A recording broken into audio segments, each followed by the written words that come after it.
I am the famous American. Let's talk about what's going on in the Ukraine with Russia. I've talked about war a whole lot here on this channel, and one of the reoccurring topics is about how in the United States, and I recognize as an American, we're perceived as being a country who polices the world.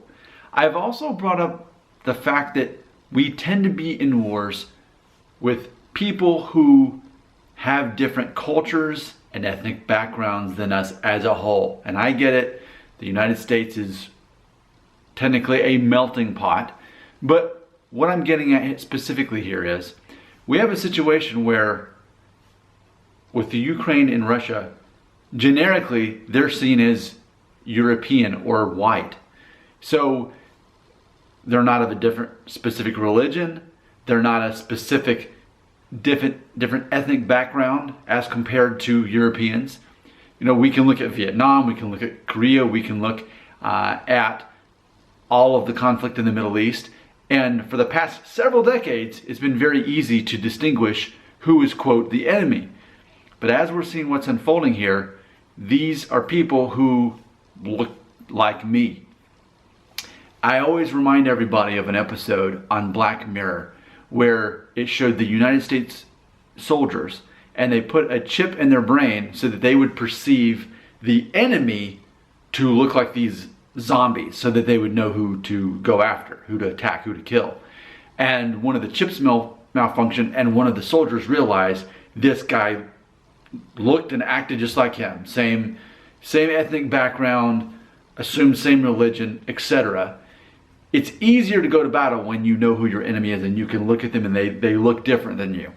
So one of the clips I watched as I'm on my end keeping up with what's going on with this invasion is one of the newscasters had said or implied that even Europe is less interested in this invasion because it's sort of a white on white attack, and it's not therefore seeming as much as a threat because of that. Now, I'm not saying I agree with that or understand it completely.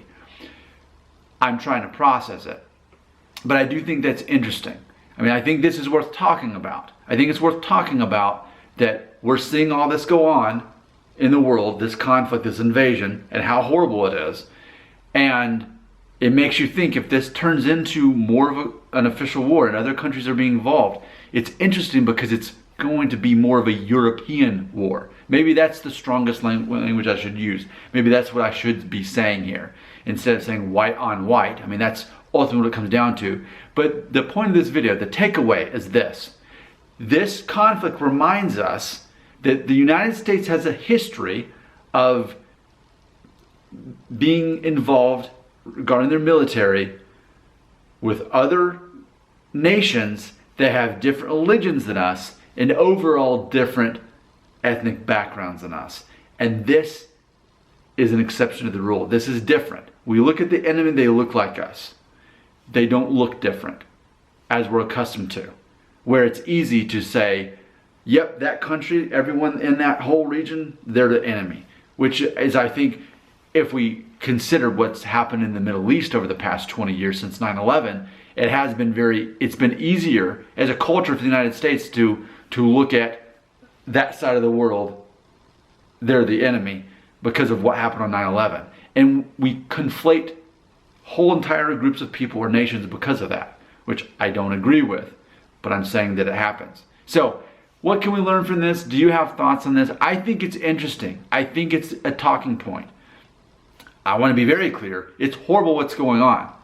And I'm not the kind of person who wants to allow myself to worry about what's going to happen. I'm not a worrier. But I do want to sort of unpack the social aspect of this. Is there any bit of apathy or reluctance to get involved from a war perspective, from a military perspective, because ultimately they're so similar genetically to us?